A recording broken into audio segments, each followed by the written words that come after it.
trust in our own hand, or all would be in vain. Our confidence is in the one who holds the world. All right, ladies, it is my privilege to introduce to you guys our speaker this morning. Her name is Kjeell. 20 years ago, Kate says that she would be sitting in this room, but now she has 2 grown college students that she's a mom of and that she has raised. And she has been married for 28 years to Billy, who is a proud Swede, and they have raised their kids with Swedish traditions. They all speak Swedish, which I think is really cool. That's awesome. And they travel, they spend their summers in northern Sweden every single summer. And they enjoy being empty nesters. They said that they love traveling together when they're not working together. So they work together and they travel together. So please put your hands together for Kjeell. Thank you. Thank you. It's so wonderful to be here and see you all and see a lot of my friends who are mentor moms. So you'll know where I fit in. 20 years fast forward from sitting out there like you. But I have such a heart for you all. So I want to get started by sharing a story. A friend of mine decided it was time to tell her son about the tooth fairy. So she sat him down and she said, "Jake, I want you to know I'm the tooth fairy." And he looked at her with this look of kind of disgust and amazement, and he was like, "You're the tooth fairy? How do you get into all those other kids' houses?" Right? Classic, because of course the tooth fairy is real, and so therefore it just would have to go that the mom was the tooth fairy. Well, as moms, we certainly want our kids to know the truth about how the world works. So we answer questions like, why is the sky blue? Or we hop on the internet when there's a homework problem that we don't know the answer to. Or we research medical issues or the best schools. But when it comes to the big questions of life, like, what is truth? Can 2 people hold conflicting moral positions and both be right? Can something be true for you and not for me? Is there an absolute truth? Is there one truth that applies to all people at all time? One moral standard? Well, these questions can just make your head hurt thinking about them, right? And as moms, you're busy, you're running around with your kids, it can feel overwhelming. You might think like, I don't have the energy or the brain power to ponder these questions. But let me challenge you to do that work, because it's a critical time in your life to think through, what do I believe? And what do I want to impart to my kids? And if there is a moral, objective truth standard, then shouldn't we know what it is and be following it? So I hope today to help you think through some of these issues, to challenge you to consider what it is that you believe, and to help you have some confidence in the answers. So a disclaimer, if you came thinking it was a topic on table decoration today, I'm sorry. You wouldn't want tips from me anyways on table decorations. I trust you on that. Trust me on that. No, it's going to be a weighty topic today. We're diving into the deep end. It's like when you're teaching your kids to swim in the old days, right? You know, you didn't put them in the shallow end, you just tossed them in the deep end. So I'm throwing you in the deep end, and we're going to go deep on some of these topics, but hang with me. And if you don't agree, just jot it down. Don't freak out. The point of this is to spur discussion in your groups. So strap on your thinking caps, and let's get going. A recent survey about what Americans believed asked the question, is there absolute truth? And 66% of the respondents said no.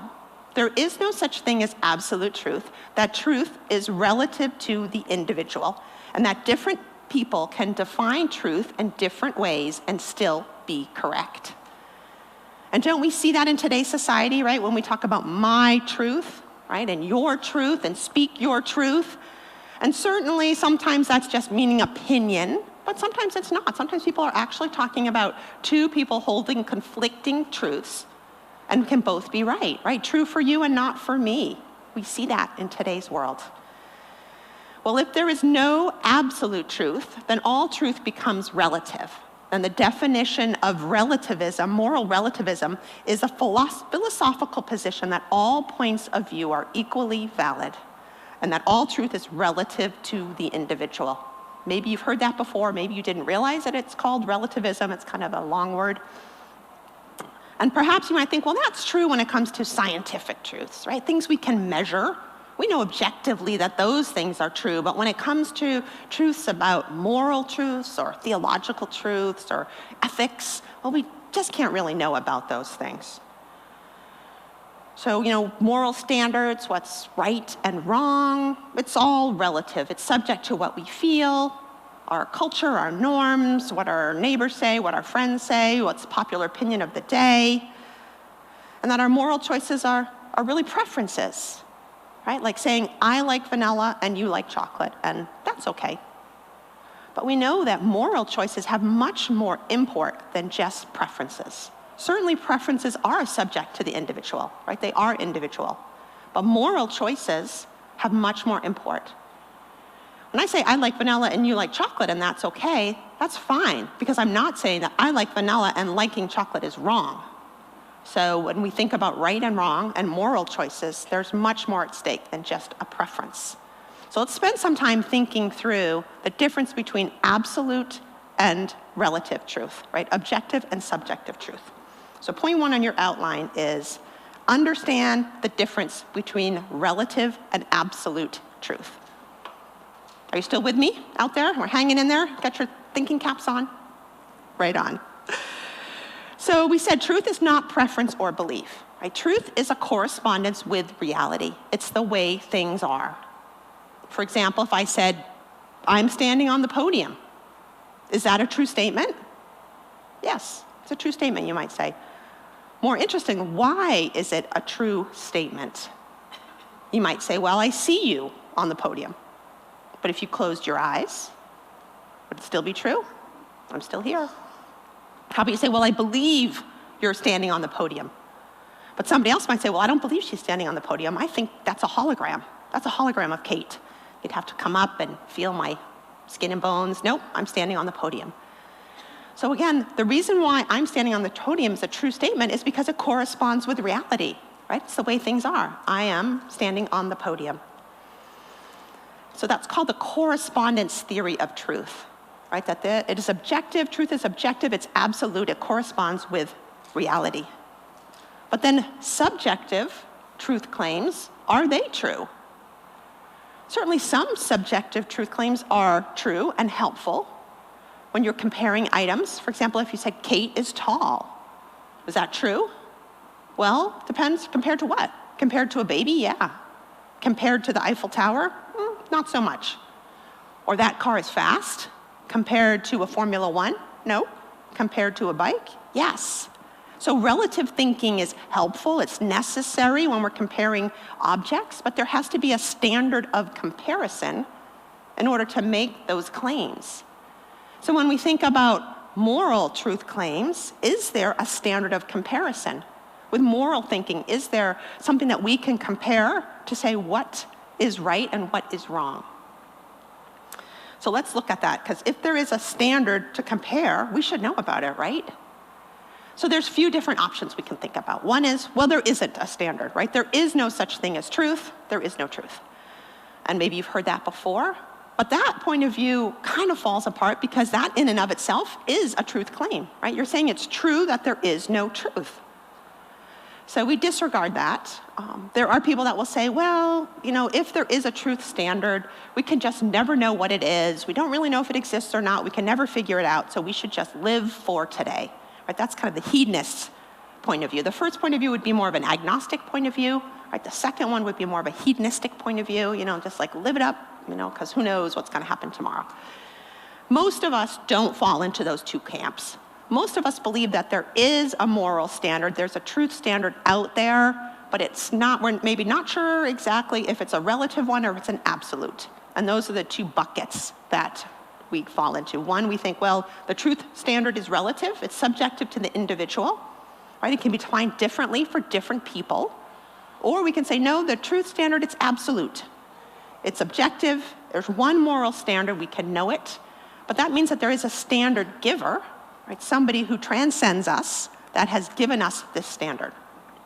And we're going to get more on that in point 3.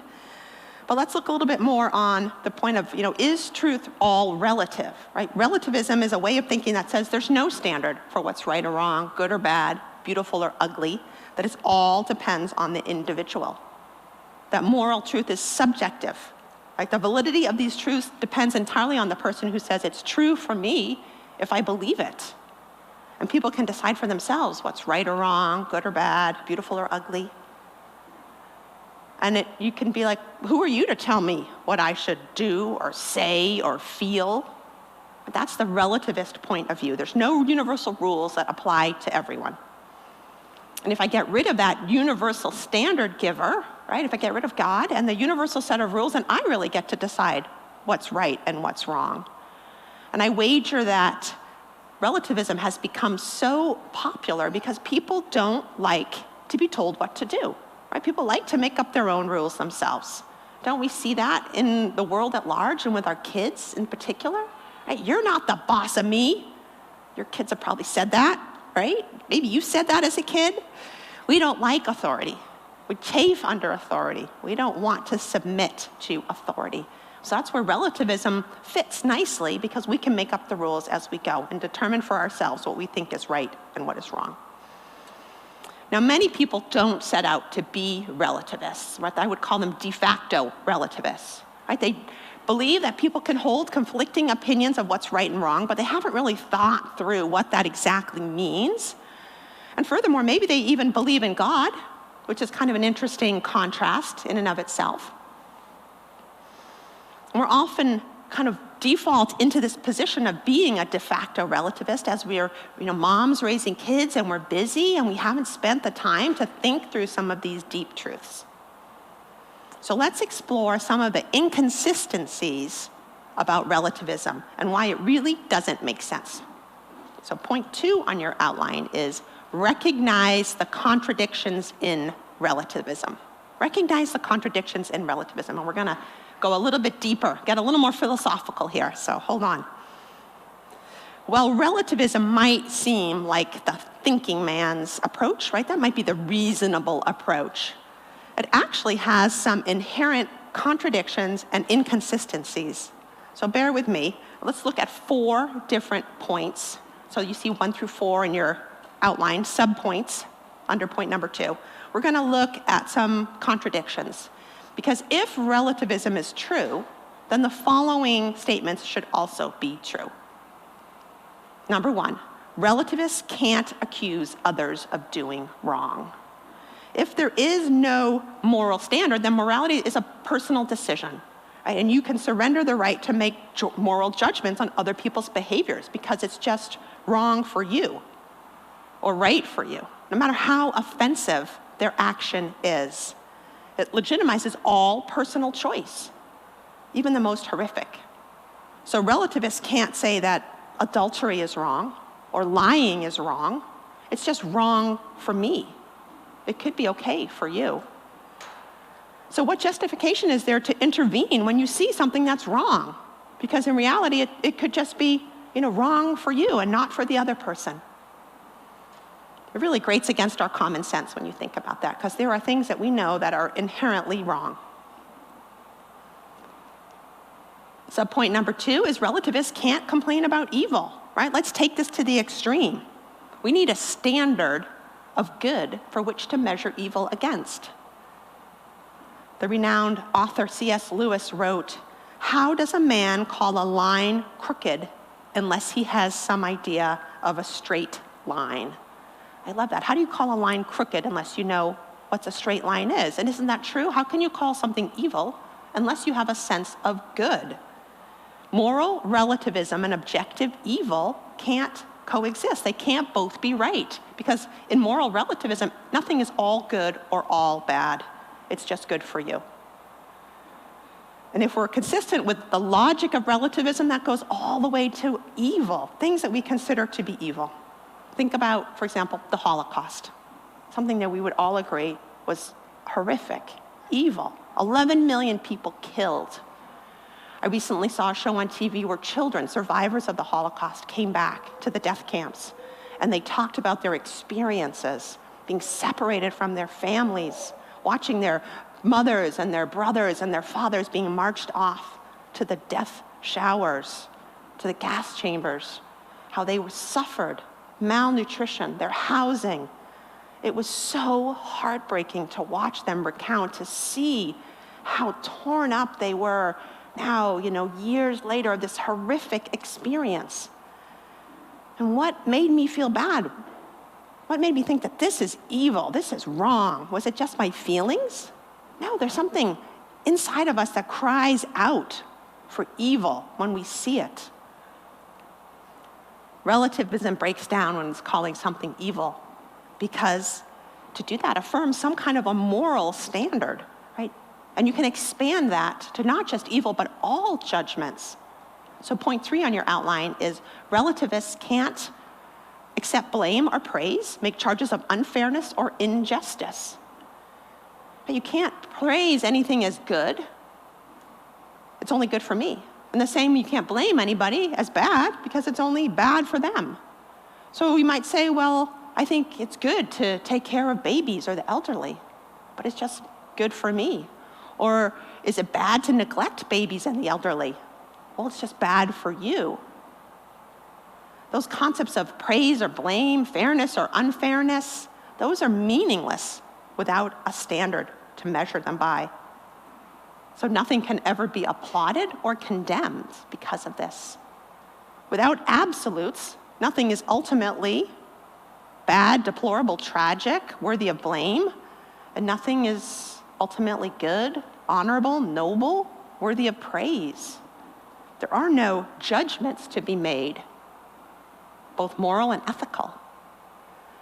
Now, it's interesting that when it comes to being ripped off or cut off, there are no relativists, right? You want absolute justice when it comes to that. Now, if I were to steal your car, you would say like, hey, I want that car back, I want you arrested, and I want my car returned. But if I said, hey, I thought it was right, and furthermore, I'm gonna give you a good reason, I needed your car because I needed to get to my job. That's not gonna matter, right? You're still gonna be like, sorry, give me my car back, and you're going, to the court. Well, there are no practicing relativists in the courtroom, right? We want all absolute justice. So lastly, point 4 is that relativists can't promote the obligation of tolerance. Right? Relativists can't promote the obligation of tolerance. The principle of tolerance is a key virtue in relativism. The viewpoint that morals are individual and that we ought to tolerate the viewpoints of others and not pass judgment on them. But this assumes that I morally ought to accept the beliefs of others who would disagree with me, and that I morally should not try and interfere with them. And again, when you use ought or should, you're making a moral argument, right? If there were no moral absolutes, why be tolerant at all? Right? Why not try and force my morality on people if it's in my own self-interest? So if the virtue of respect is a virtue, which I believe it is, there has to be a standard by which we say we need to respect each other. Any virtue must be based on a common standard that we respect, that we all understand as good. So the claims of relativism, they violate logic. I would even say they violate common sense. You can't have two opposing truths. It just doesn't make sense. Reminds me of the story of Max and Isaac that came to the rabbi to solve a dispute. And they go into the rabbi's office, and his wife is sitting in there as well.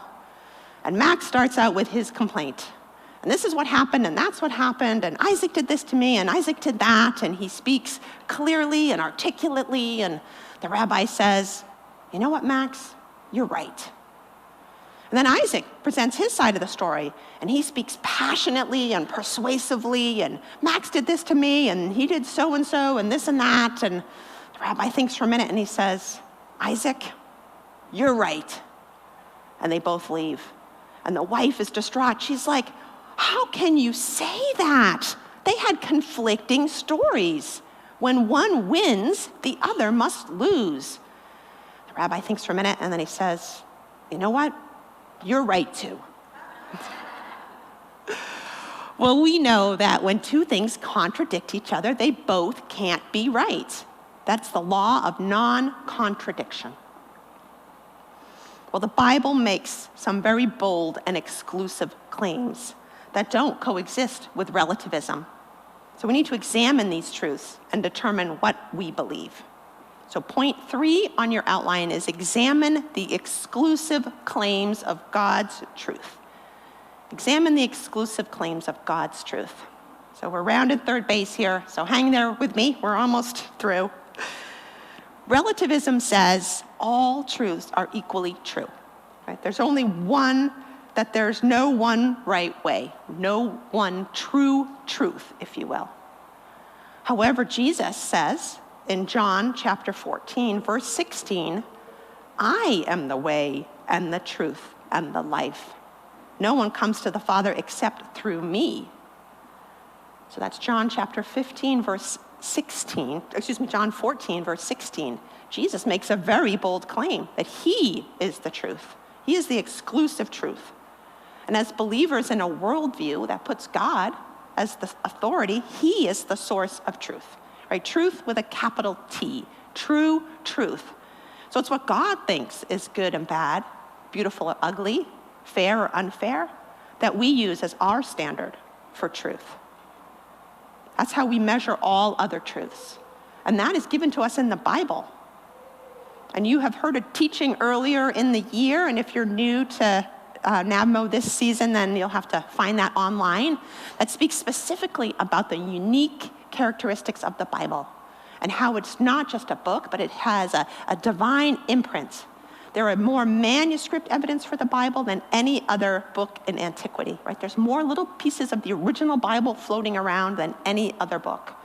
And furthermore, the Bible has a supernatural imprint in that there are over 1,800 prophecies in the New Testament and the Old Testament that have been fulfilled. So that's over 1,800 times where the Bible has predicted something in incredible specificity that has come to pass. So the Bible is definitely a divine book. It's our source for truth, and there's much more information about that online. In the bookstore, you can talk to your leader. That would be a whole other teaching. But with that Bible as a source of truth, right, when a relativist says to me, well, it's okay for you, but not for me, that doesn't work for me because my truth is exclusive, right? I believe that Jesus Christ is the truth. He is the way. So we can't both be right. Right? We're only both right if we're both relativists, but I'm an absolutist, so that doesn't line up. Well, people can say, well, it's not so much whether you're right or not, it's really how sincerely you believe in what you believe. And that's what really matters, the sincerity of belief. It doesn't matter whether it's true or not. But we know that's not right. A while back, there was a Tylenol scare where people took Tylenol because they sincerely believed it was going to help them with their headache. But the reality was that that Tylenol was laced with cyanide and they died. So the fact that you sincerely believe in something, much like Tylenol was going to help your headache, doesn't change the reality when you're taking cyanide. Truth and belief are not the same. You can sincerely believe in something that's not true, or you can sincerely disbelieve in something that is true. There are many people that now sincerely believe that the world is flat. Have you seen this? My daughter was telling me, it's all over the internet now, the world is flat. There's a new thinking. Doesn't matter how sincerely you believe in that, it does not correspond with reality. And it doesn't matter how sincerely you disbelieve that 2 + 2 is 4, it does not correspond. If you might say 2 + 2 is 5, it doesn't matter. It doesn't correspond with reality. Our God is real, he is truth, and you can sincerely believe in many other things, but it doesn't make them true. And the relativist would say, well, my God, the God that I have concocted, believes this or that. And maybe you even said that yourself. I certainly have said my God before I understood that there really was a God, the God. That doesn't line up with reality. We don't get to pick and choose who God is, what he approves of, and what he disapproves of. It has to correspond with truth. Otherwise, it's just like the Tylenol laced with cyanide. God in his word has specified how we should live and the choices that we should make. And when we go against that, it's called sin, right? It's rebellion, rebelling against God's loving parameters that he set up for us for our good, right? And when we fall short of that, when we miss the mark, it's called sin. And we don't get to pick and choose what sin is and how bad sin is. All sin is an affront to our loving God. Even if we don't feel bad about it, all sin is an affront. There's an absolute morality that comes from the absolute truth in God's word. And that's even true of small sins. Sins like gossip, impatience, sins like little white lies, how we treat our kids and our husbands that doesn't line up with what God says we should be doing. The morality that God has set up for us is an outpouring of who he is, his nature, his character. It's an absolute morality. For example, is lying wrong? You might say yes. Well, why? Why is it wrong? It's wrong because God is truth. God's nature and God's character is truth. That's why lying is wrong. Is killing wrong? Why? Well, killing's wrong because God is life, right? Murder is wrong because God is life. That's his nature, that's his character. Is unrighteousness wrong? Yes, because God is righteous. So now relativism sometimes positions itself as humility. You know, like, who am I to say what the standard is? I couldn't possibly say, so I'm just going to do my own thing. But that's not right. Imagine an employee that said, I don't know who my boss is, so I'm just going to kind of make up the rules and do what I think is right. Would a boss be pleased by that? No, not at all. I think relativism is arrogance that says, you know, I don't want to have to submit, so I'm just going to make up the rules as I go. We have a boss, right? God is our boss. He has given us the rules. We should be following them. The relativism protects that arrogance of, I'll do what I please. I'm not going to stand under any authority. I maintain it's much more humble to submit to the authority. Because relativism played out to its end leads to anarchy, right? Everybody's doing right in their own eyes. Everybody's doing what they think is right. And certainly we see that in today's world. As wives and moms, we have a unique position to influence our homes. Right? We have the choices that we make on how we raise our families, right? How we raise our kids, how we interact with our husbands. They matter. The standards that we use to make decisions about what's right and wrong, good and bad, beautiful and ugly, they have a significant importance in our homes. So ask yourself, do I believe in God? Has he provided an absolute truth for us in his word? Something that we can know and understand? Is there a roadmap for our lives? We need to ponder these deep truths. It's important to take the time to think through, what do I believe? The philosopher Socrates said, the unexamined life is not worth living. I love that, right? The unexamined life is not worth living. If we're just going through the motions, if we're not examining our life and what we believe, then what are we really doing? At the end of your life, how terrible would it be to find out the God that you thought you knew isn't really the God at all, the God that lines up with reality. And the moral standard that you thought was what you were holding your life to is something that you just concocted up in your own imagination. It doesn't line up with truth. Probably one of the most ironic and sad passages in the Bible is when Jesus is on trial in front of Pontius Pilate. Pontius Pilate is the governor of the province where he's being tried, and Jesus is on trial for some trumped up claims of subversion, that he's trying to overthrow Rome and the Jewish leaders, and Pontius Pilate is going to be the judge and make the decision. And he's standing in front of Pilate in John chapter 18, verses 37 and 38. Pilate says to him, "So, are you a king?" And Jesus answers, "You say that I am a king. For this purpose I was born, and for this purpose I have come into the world, to bear witness to the truth." So to provide evidence, to show people what is the truth.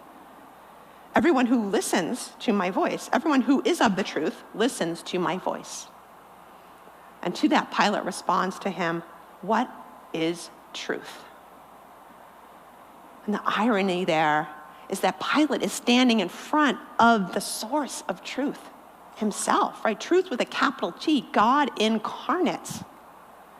And yet he dismisses Jesus with a question of what is truth? Can we ever really know what it is? He dismisses Jesus as just a good teacher of sort of abstract, philosophical questions that you can never really know the answer to. Well, we can be like Pilate. Right? We can have that book of truth, right? God's word in the Bible in front of us, and we can dismiss it. We can think, well, we can never really know, or we don't want to spend the time to think through and just go on our merry way. But I hope I've challenged you today to think through these important truths about what you believe and what you want to impart to your kids. Perhaps you're a de facto relativist, right? You just sort of accept that people can hold conflicting truths and both be right. You haven't really thought through that. You need to consider that. Or perhaps you mentally agree that there's an absolute truth found in God's word, but you're not living that way. Like that doesn't line up to your day-to-day actions.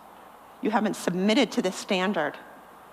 You're not making choices that line up to God's standards of what's right and wrong, but you're looking around at your friends and neighbors and thinking, well, I'm pretty good, and I'm relatively good. We need to examine our lives because the choices we make or don't make, the moral standards that we embrace or we don't embrace will have eternal, long-lasting implications to ourselves, to our families, to our kids. So think through those topics because an examined life is worth living. So I hope I haven't taxed your brains too much, and I trust that you'll have a great conversation in your groups. Thanks so much for listening.